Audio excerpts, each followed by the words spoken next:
toujours près de moi, dans l'évangile de Marc au chapitre 15, à partir du verset 33 jusqu'au verset 34. La 6e heure étant venue, il y eut des ténèbres sur toute la terre jusqu'à la 9e heure.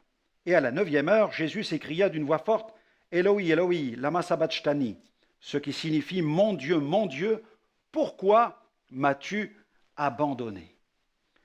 À ce stade du supplice, Jésus ployait sous la souffrance depuis 3 longues heures. Faut-il rappeler que ce supplice fut précédé de la flagellation? Les Romains utilisaient un fouet très contondant formé de lanières équipé d'un plomb en forme de hache et d'osselets taillés en pointe. La plupart des condamnés succombaient à moins de 50 coups de cet instrument. Oui, imaginez cela. Les souffrances physiques du crucifié étaient insoutenables. À cela, il fallait ajouter la souffrance morale, l'humiliation, car souvent le crucifié était complètement nu sur la croix.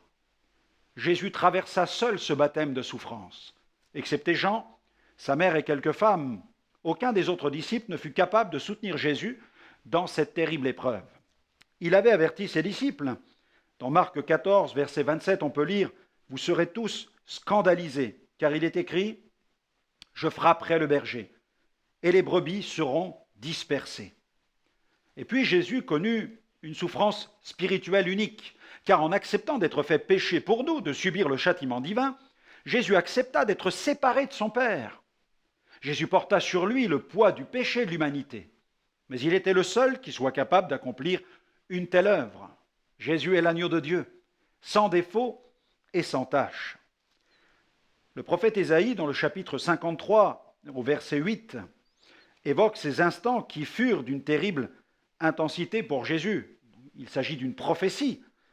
Il écrit ceci, « Il a été enlevé par l'angoisse et le châtiment, et parmi ceux de sa génération, qui a cru qu'il était retranché de la terre des vivants et frappé pour les péchés de mon peuple. » Charles Spurgeon a pu écrire, « Nous voyons ici le Sauveur dans la profondeur de ses afflictions.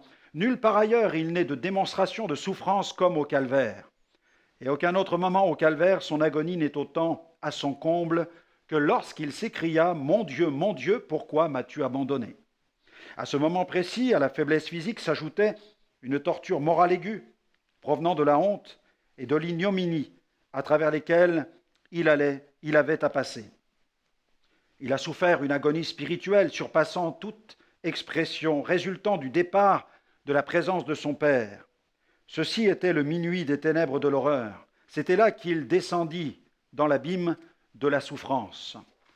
Aucun homme ne peut prétendre entrer dans la pleine signification de ces mots. Certains parmi nous pensent quelquefois qu'il pourrait crier « Mon Dieu, pourquoi m'as-tu abandonné ?» Il est temps où tout nous y pousse, quand l'éclat du sourire du Père est éclipsé par quelques nuages ou un moment de ténèbres par exemple, mais souvenons-nous que jamais Dieu ne nous a abandonnés réellement. C'est seulement une certaine apparence des choses, mais dans le cas de Christ, c'était un réel abandon.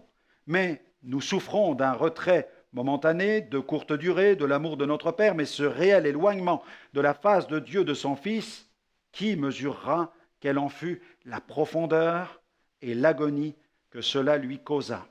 Dans notre cas, notre cri est souvent fondé sur l'incrédulité. Dans son cas, c'était l'expression d'un fait épouvantable, car Dieu s'était réellement détourné de lui pour un temps.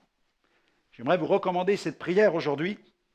Pardon, Seigneur, de croire que tu m'as abandonné à chaque fois que ma souffrance me semble intolérable. Oui, Jésus a été séparé de toi à cause de mon péché, mais moi, j'ai cette grâce que tu sois toujours près de moi.